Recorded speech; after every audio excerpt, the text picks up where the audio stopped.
Pasó con el diputado Cacase, que está del otro lado, ya en comunicación con nosotros. Diputado, ¿cómo le va? Gracias por recibirnos, porque lamentablemente se difundió su teléfono particular, Amanda, y recibió amenazas. Sí, parece que los sectores que no quedaron conformes con el voto del diputado difundieron el teléfono personal, ¿no? Los diputados acá tienen su casilla de correo dentro de la Cámara de Diputados, pero esta vez fue su teléfono personal y empezó a recibir denuncias, amenazas de muerte, amenazas de que iba a terminar en el infierno, que le esperaban que muriera, ataques, y que iba a ser atacado también. Entonces tiene que ver con llenar su casilla de discursos de odio, en definitiva, respecto a su posición, que además había sido pública desde que asumió. El diputado asumió el 10 de diciembre y desde ese momento viene planteando su posición favorable en relación a la legalización del aborto. Así que, bueno, lo saludamos y nos solidarizamos, porque esto justamente es lo que se trató de evitar. Totalmente lo que le pasó. ¿Cómo le va? Muchas gracias por estar ahí del otro lado. Les agradezco por el contacto, también por solidarizarse. Efectivamente recibí este tipo de mensajes a partir de que grupos celestes difundieron mi número de teléfono y entonces tuve cantidades de mensajes de este tipo, esperando que Dios me castigara y me enviara al infierno, o que si yo asesinaba bebés, que entonces ellos me tendrían que asesinar a mí, o este tipo de mensajes así. La verdad que me extraña, o mejor dicho, a partir de lo que escuchaba que relataban del debate, veo que hay un enorme grado de fundamentalismo en esto, porque la idea del Estado constitucional es la de proteger al máximo la libertad de cada persona de la intervención del Estado y maximizar su esfera de autonomía. Y noto que está esta pretensión de los grupos religiosos, sobre todo, de estar siempre imponiendo los valores que ellos tienen para con todo el resto de la sociedad, y eso no lo comparto. Ahora, fíjense, diputado, le hago una pregunta desde el punto de vista, digamos, de cómo avanza todo esto que le pasó. Quiero saber cuántas denuncias, cuántas amenazas recibió, y si usted hizo la denuncia, si usted formalizó esta denuncia, o lo va a dejar aquí en una instancia, digamos, de que se difunda lo que le pasó como algo anecdótico, tristemente anecdótico. A ver, primero en las redes sociales pasa lo que siempre con cualquier tema. Por ahí son más los me gusta los que están en contra, pero aquel que apoya más tibiamente o no dice tanto, mientras que el que se opone fervorosamente es el que llena de comentarios reiteradamente frente a todas las publicaciones sobre el tema. Otros también escribieron dando su posición respetuosamente, por supuesto. Pero lo que llama la atención, por un lado, como digo, es todos los mensajes de texto al teléfono personal, y en verdad a mí me llama más la atención el tema de la decepción que algunos manifiestan. Como vos dijiste, no solo desde que yo asumí, sino en campaña electoral en 2019 ya estaba clara mi posición. Los grupos celestes, de hecho, me criticaban porque yo era verde, armaron una lista en contra mío que se llamaba Somos por la Vida, la lista, con una consigna clara sobre el aborto. Yo gané la elección bajo esa plataforma, pero ahora porque hicieron una marcha y porque se juntaron y dijeron nosotros somos provida, San Luis es provida y somos la mayoría provida y usted nos decepciona. Eso me parece incomprensible. Es decir, yo entiendo que haya un grupo que diga lo que usted piensa o usted vota no nos representa y nosotros tenemos que votar a otro candidato que nos represente, hasta ahí lo entiendo. Pero no entiendo la decepción frente a que un legislador vote de acuerdo a lo que ya pensaba y expresaba en la campaña electoral. Me parece que la crítica a eso, que de verdad me sorprende aún más que las amenazas, es un acto profundamente antidemocrático, porque en definitiva no reconoce que es posible que la gente vote lo que uno está proponiendo. Diputado, perdóneme, ¿cuándo empezaron las llamadas? Lo consulto porque estoy linkeando, asociando esto que usted cuenta, que yo no lo conocía, con una denuncia de una colega que trabaja como periodista parlamentaria que señaló en las redes, Analía, el sábado o el domingo, efectivamente, que le llamó mucho la atención que un llamado pastor evangélico que ella no conoce le pidió por favor teléfonos de senadoras y senadores para hablar con ellos, para manifestar la opinión personal de este pastor evangélico antes de la votación en el Senado. ¿Cuándo empezaron los llamados? ¿Después de la votación, el fin de semana? ¿Cuándo fue? No, fueron ya terminadas las reuniones de comisión. Y antes de votar. Antes del dictamen. Es decir, nosotros el viernes, fíjate, nosotros el viernes de la semana pasada terminamos con las reuniones de comisión. Tras ello, Hubo expositores que me llamaron, expositores de los Celestes, que estuvieron en comisión, que le habrán pedido a algún otro diputado el teléfono y me llamaron para pasarme sus documentos, ofrecerme si podía conversar o que yo les dije, por supuesto, estaba a disposición para que me enviaran toda la documentación que quisieran. Ellos me pasaron sus posiciones respetuosamente y demás, pero después, a partir del lunes, antes del dictamen que tuvimos el miércoles, ahí empezaron a llegar ya las llamadas y mensajes. Y diputado, ¿por qué no contó esto en el recinto como sí lo hizo el diputado Ferreira, que bueno, tuvo una manifestación concreta contra su hija y dijo que él no votaba libremente? ¿Por qué, digamos, no generó también, ya que el propio presidente de la Cámara había dicho que esto iba a ser especialmente atendida, estas cuestiones? La verdad que no lo hice porque ni busco victimizarme a partir de la cuestión de las amenazas, ni lo dije en la intervención en el recinto porque no quiero que de ninguna manera se interprete como mis posiciones en reacción o frente a las críticas que me hacen. Es decir, yo tengo una posición que es clara desde siempre, así la manifesté, voté de acuerdo a eso y di los argumentos de por qué pienso lo que pienso, más allá de quienes compartan o no compartan esa decisión. ¿Y usted cree que la intención... Sí.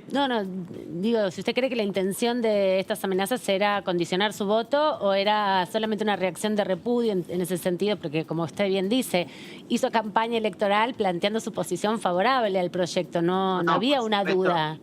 Claro, por supuesto que la intención es intimidar porque esté muy atento cuando va a votar, si no va a poder ir a San Luis y... Algunos con frase un poco más, esperemos que Dios lo ilumine y nosotros rezamos para que lo hagan como vote, y otros, usted va a ir al infierno si no vota, le decimos, ¿no? Pero no dejan de ser de una manera u otra intimidaciones sobre cómo uno tiene que votar. Por eso digo, que alguien me manifieste que con mi voto no lo represento porque cree en otra idea, más allá de que yo creo que este es un tema entre cientos que voto en el Congreso durante el año, pero puedo entender que para uno sea un tema que defina por encima de todo. Me es un poco extraño, porque hay gente que puede votar a alguien que sea corrupto o que tenga otras posiciones en temas, pero esto le parece prioritario, pero aún así eso me parece que es respetable. Lo que no se puede es tratar de castigar a un diputado porque vote lo que ya había dicho, prometido que iba a votar, y donde tuvieron la oportunidad de discutirlo en campaña, presentaron una lista y candidatos con la consigna esa, y la verdad que... gané la elección yo en la provincia con el 48% de los votos frente a los otros partidos. Entonces, si yo no soy capaz de arrogarme una representación de la provincia, aún habiendo ganado la elección en la provincia, menos me parece que una persona puede decir San Luis es provida, yo soy provida, la mayoría es provida, y arrogarse la representación individualmente. Me parece que es absolutamente antidemocrático. Una cuestión, ¿no? Nadie estaba ni estuvo en los zapatos del diputado Ferreiro, así que nadie lo puede cuestionar, ¿no? Porque el que padeció las amenazas es él. Sí, claro. Pero, digamos, que optó por no decir nada, Cacase, para no demostrar que estaba condicionado, ni para señalar que estaba votando en contra. Pero digamos que la sensación que había, hablando con el conjunto del bloque que votó verde, me parece que todos estaban más cerca de señalar que esto no está bien, pero que es parte del combo de ser legislador. Cuando vos tomás decisiones, está mal, pero parte de las cuestiones que pueden venir es que puede haber amenazas y que tu rol es como superarlas. Estaban más cerca de la actitud de Cacase, entendiéndolo, que de la actitud de Ferreira. El conjunto de los legisladores con los cuales hablé, ¿no? Exactamente, yo acepto que, primero creo que está mal que lo hagan, por supuesto, acepto que son parte de los gajes del oficio, pero como legislador que soy me inscribí para esto y tengo que aceptar que todo esto pase. Exactamente. Y la verdad que si yo cambiara mi posición o votara distinto porque me presionan, no estoy para arrancar ni para hacer esta tarea. Pero entonces no entendí, usted no formalizó una denuncia sobre esto, o sea, no hay una denuncia en la policía que diga que usted recibe amenazas de muerte. No lo tengo. Si querés te puedo pasar los mensajes. No se lo pregunto porque descrea de lo que le pasó, sino porque... No se lo pregunto para nada por eso, no, que eso quede claro, por favor. Y aparte de que lo repudio totalmente, independientemente de lo que usted quiera hacer con eso que le sucedió. Lo que sí me parece que esto puede iniciar una buena investigación. Desde ese punto de vista creo que sería bueno, una recomendación más bien, que sería bueno que usted haga una denuncia, pues se puede rastrear. así como no acepto que me intimiden, tampoco voy a buscar intimidar a ningún elector por la posición que manifieste. Me parece que el tema está terminado. La Cámara de Diputados dio media sanción sobre el proyecto de ley.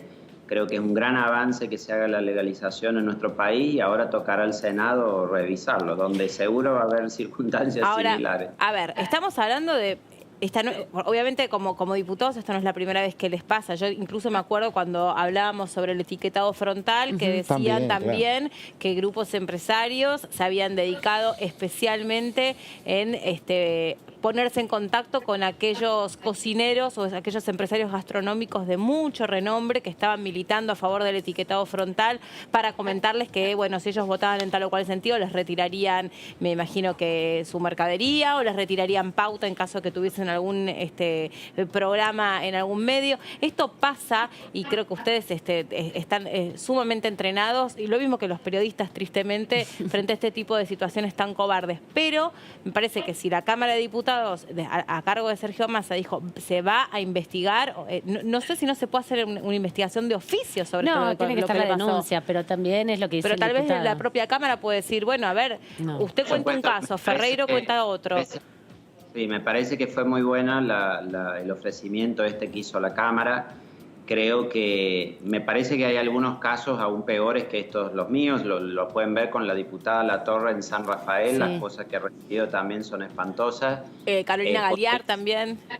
Claro, por ahí ciertas amenazas que revisten, creo, de gravedad, o lo mismo como estaba señalando, extorsiones o casos así de corrupción directamente, hay que señalarlos. Pero después me parece que sobre todo tiene que estar en la responsabilidad de uno saber actuar con ecuanimidad. Lo grave hubiera sido que alguno de estos mensajes incidiera en cómo yo votaba y entonces mi expresión no hubiera sido libre a partir de eso. No, lo que pasa que...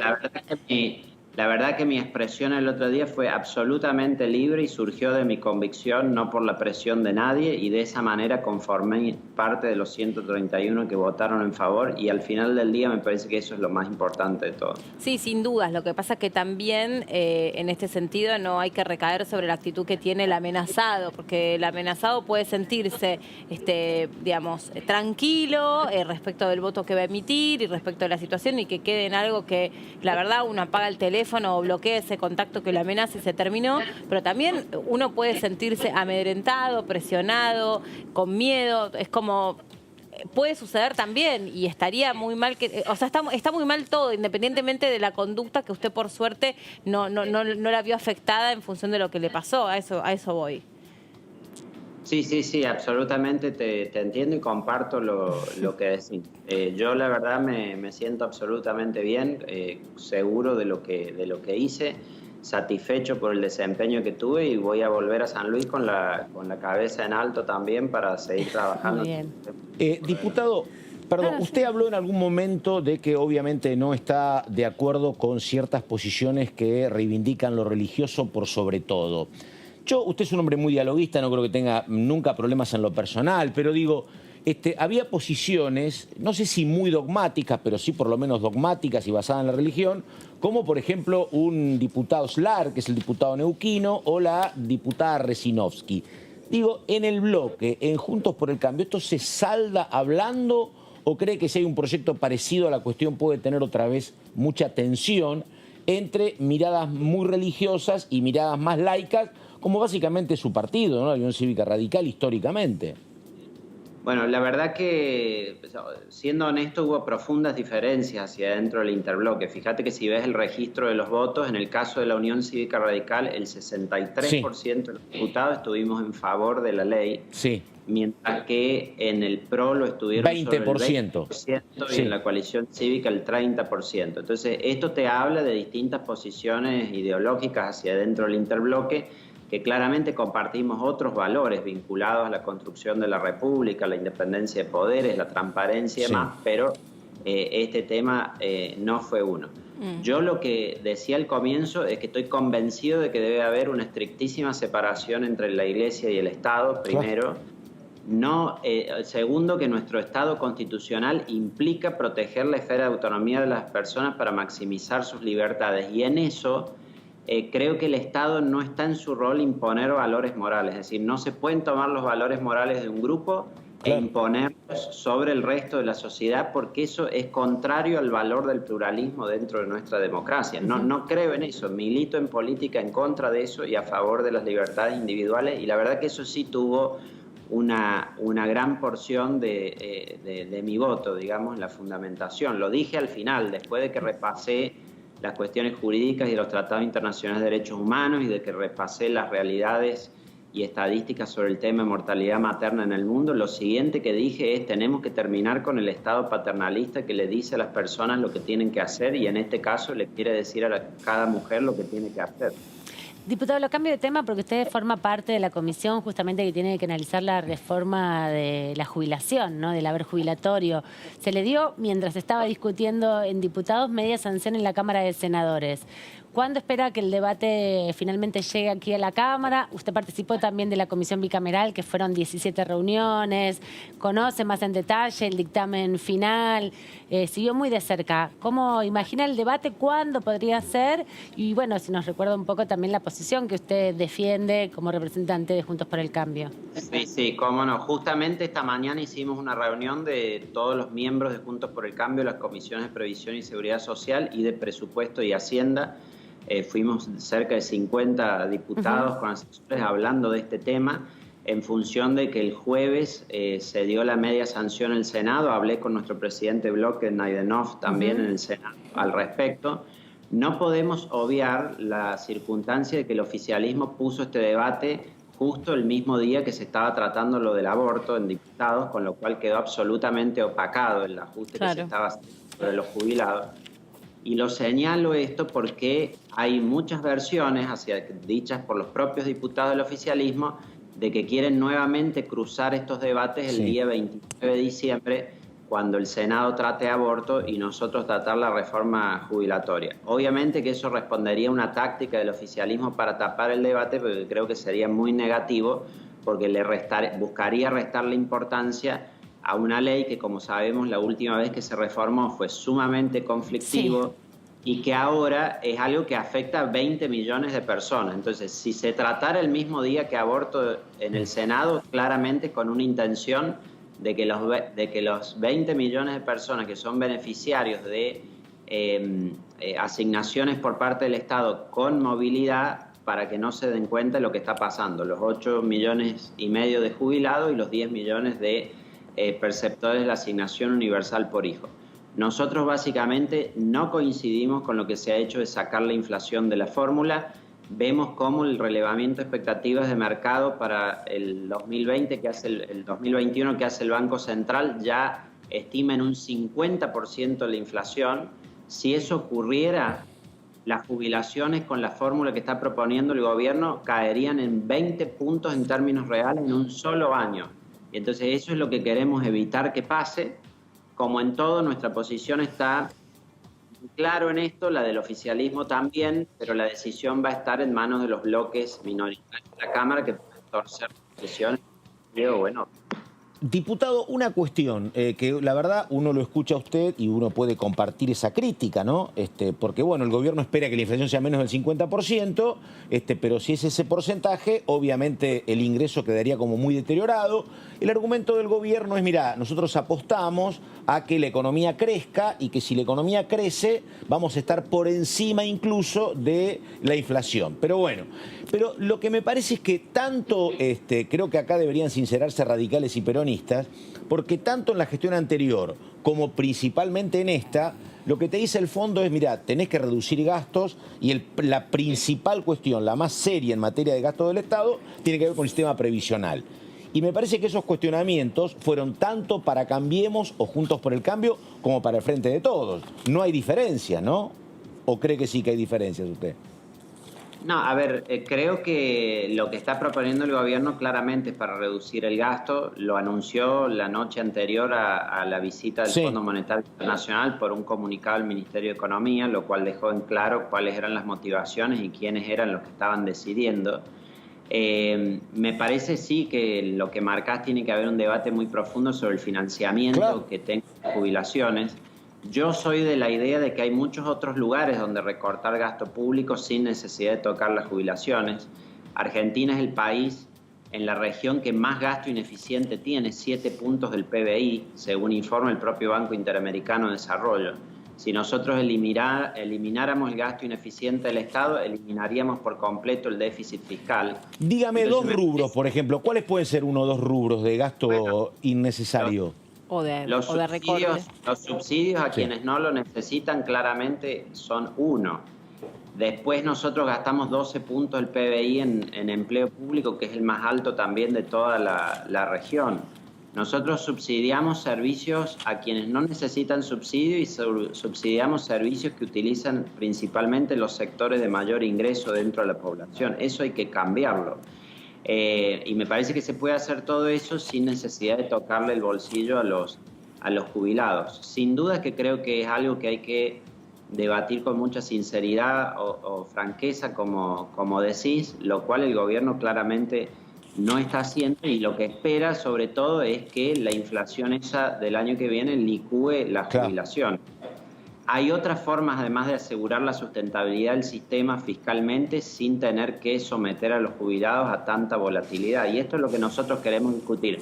Es verdad lo que dice el gobierno de que si la economía crece, el empleo crece, la inflación baja, casi que le tendrías que agregar si las vacas vuelan también, porque en ese contexto inflacionario y de recesión que tenemos, que se den todas esas variables, es difícil.